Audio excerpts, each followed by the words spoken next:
glad we made it across the finish line. Absolutely, dude. Talk us through what was required in setting this up, how to use the platform and how it works, what people should expect, what's going on behind the scenes, etc. In terms of setting it up with these more manual launches, since we're still in beta for launching strategy-like tokens, we had to blacklist trading, prepare for Trevor, the team, to supply liquidity, make sure that the price was established correct, making sure everything was configured properly. We like to take it slow, step by step, methodical, make sure nothing goes wrong. Pretty seamless. Had some small issues with the price since it's trillions of tokens compared to our others, smaller total supply. But fixed everything and things are going smooth so far. In terms of how this works in the back end, you can really think of radFi as just another user out in the market providing quotes on tokens that we have liquidity for. So the Ninjas team gave us some liquidity, so we're out there saying, okay, we'll trade this within the parameters that you guys set. Now when people come to our platform, they enter a trade. Let's say they want to spend 1 Bitcoin on buying pizza, enter that into our app, and we check, okay, what can we do for 1 Bitcoin? How much pizza can we offer? We display that to the user, they click confirm, and what's happening there is they're signing a PSBT. So this is fully on Bitcoin layer 1, and it's an atomic swap. So you're signing a PSBT. The trade is either going to happen exactly as quoted or not happen at all, and you don't have to trust us for that at all. It's fully secured by Bitcoin. Every trade is secured by Bitcoin. Everything is happening on Bitcoin layer 1. That's kind of our North Star, is providing Bitcoin layer 1 DeFi.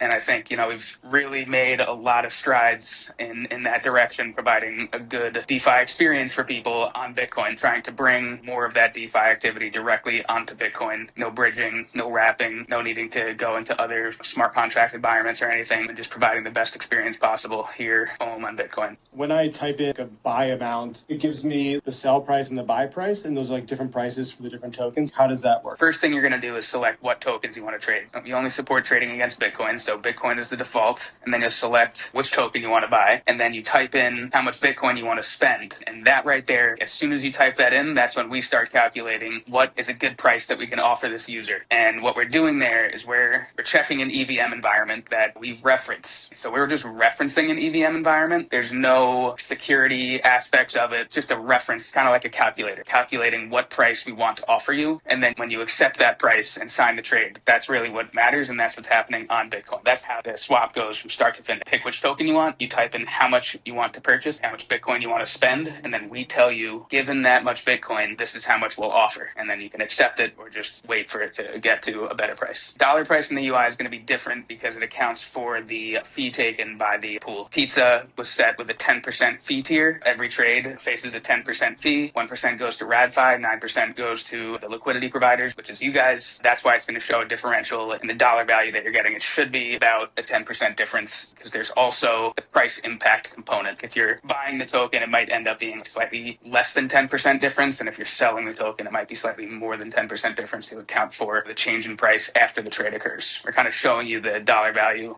post-trade, what it would be. So that's on both sides. So that's whether you're selling BTC or you're selling pizza? Yeah, 10% trading fee across the board. When you select a fee tier, that applies on every trade. Is it possible to just have it be one-sided? Selling the BTC that you get exactly the same amount versus if you sell pizza, obviously kick rocks? Yeah, there was a request for that feature. We're trying to make as little changes as possible to the EVM code we're using. We actually haven't really changed it at all. It's our reference when we're picking prices and calculating fees and all that kind of stuff. That's Uniswap code in the back end, so it's heavily audited. We are going to be upgrading to a later version, and that has more flexibility in terms of how you can set fees, what the token is in, what the fee is. Once we do that, then we'll be able to enable more customization. Very cool. Super bullish on this platform, dude. Let's make sure this turns into a trend. Yeah, man. We have a solid pipeline and people reaching out to us for different variations of strategies, and we're building features that will allow people to launch these types of projects directly on our launchpad. It would handle the airdropping component. It would handle the auction. It'll use our auction mechanism. So the entire process can be run through radFi and automated, streamline it and simplify it. And we have some people excited to launch their strategy using that feature. It's awesome. And Scott, so what is the difference between the trading experience that we're getting today versus the trading experience that people had last week with Node Strategy? I wanted to try and get a feature in before you guys launched. We unfortunately were not able to scale the UTXOs ahead of that, but that is going to become, and it will still apply to all pools that were already created. So you will have that feature added to your pool. But right now we're working with like very similar infrastructure. I think maybe the difference was a little less clear exactly when it was going to launch. So maybe there were less people trying to all click buy right at the same time. And so far it seems that everything is going very smooth. We've gotten fast Bitcoin blocks, pray for fast Bitcoin blocks. That's stuff that we can't control. So that has actually been like a critical factor. I'm glued to mempool space watching blocks come through and watching the pending UTXOs. And so far we haven't hit that limit that we did with Node Strategy, because I think shortly after Node Strategy launch, we got like a 30 or 40 minute block. And then as soon as the block clears, everybody's trying to click buy at the same time again. That is something, thankfully, that we have a permanent solution already mapped out, have a pretty clear path to completely bypassing that constraint of Bitcoin. And that's really like one of the last roadblocks in terms of providing the experience that people expect DeFi to offer. Very cool. And Scott, could you explain it to us how the limitations work? The constraint that we're talking about here specifically is parent-child transaction stringing. Our wallet is processing a lot of trades from different users. So we have a certain number of UTXOs in that wallet, and each one of those UTXOs can only be spent 25 times per block. So what's happening if we do run into this constraint, what you'll see from a user standpoint is you'll see an alert when you try and submit a trade. And the reason for that is because we've reached the maximum number of parent-child UTXOs in that block. So once the block clears and our transaction strings are mined, then we'll be good to start processing more trades. And this is totally something that's solvable. We can solve it by adding more UTXOs to the liquidity pool. So right now we have 10, so that implies 250 transactions per pool per block, and we'll scale that up to 50 is our plan, over 1,000 trades per pool per block. So that will help with the scalability, and then we have a longer term plan that won't even depend on Bitcoin blocks anymore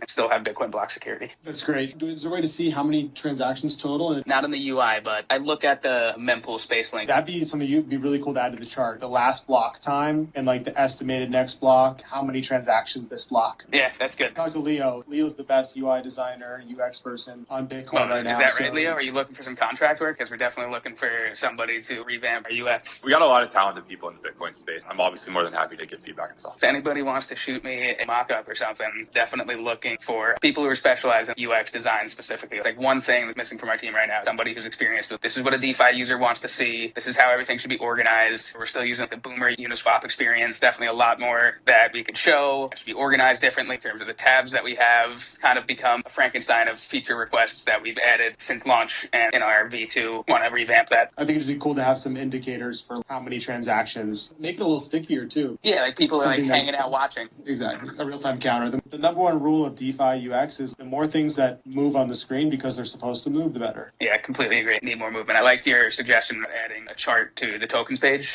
at the top of the screen. Thought that was a great suggestion. Definitely open to suggestions and mock-ups, and if anyone wants to actually dive in and work with us on it, we're looking. When you were talking about the reference to Ethereum, how the AMM curve works, if you could give us the TLDR. We're using concentrated liquidity, so you can set whatever range you want your curve to be as a liquidity provider. Most people, pizza included, they set the maximum range, which is traditional Uniswap X times Y equals K. It's called the constant product formula. That's how we calculate pricing. But I do want to take this opportunity to just say that that's not the end game for us. I don't want people to think of radFi as a Uniswap pricing product, because we're in beta and we're showing what you can do as a market maker out in making markets on Bitcoin layer 1. And we want to show that like this can be profitable and other people could come do this and they could use their own pricing mechanisms. And our front end can reference those. When you see a listing on Magic Eden, you don't ask the guy, oh, like how did you calculate that price listing? Did you use Uniswap? Did you use this? Did you use that curve? That's how we calculate our pricing right now. But we're just any other user making markets. That's how our pricing works. Anybody in the future vision for radFi and what we're working on is anybody who has liquidity and wants to make markets for a token, they can use whatever pricing mechanism they want, and our app will just show the user the best price. Maybe it'll come from us, maybe it'll come from another one of our partners, and maybe it'll use Uniswap, maybe it'll use a solver network. There's a number of different ways to price assets. Yes, in our beta, in our MVP, in our first product, we're using constant product formula, concentrated liquidity, X times Y equals K. So you're essentially partnering with projects to create these markets right now, but essentially long-term users will be able to do it. I'm not thinking individual users as much as like other entities like radFi. Okay. Right now, when these other teams come and they add liquidity. They're giving their liquidity to us, and we're making markets using our constant product formula. But in theory, there could be other people that you supply liquidity to that trades on radFi, and they may use a different pricing mechanism. Other people may come and trade Bitcoin against dollars and not use constant product at all, right? Like you could provide near zero slippage trades for Bitcoin against dollars because it's so liquid elsewhere that somebody may offer one Bitcoin for 115K to a number of different users with no slippage and then go settle that elsewhere. Our pricing mechanism, I'm trying to make it clear that it can be other people can use other pricing mechanisms as we scale our infrastructure. Right now, we're proving that this can be profitable. This is something that more people should do. We're refining our code base, making this more scalable, and then we can offer that code base to other people to make markets how they want, and we'll process their trades through our app.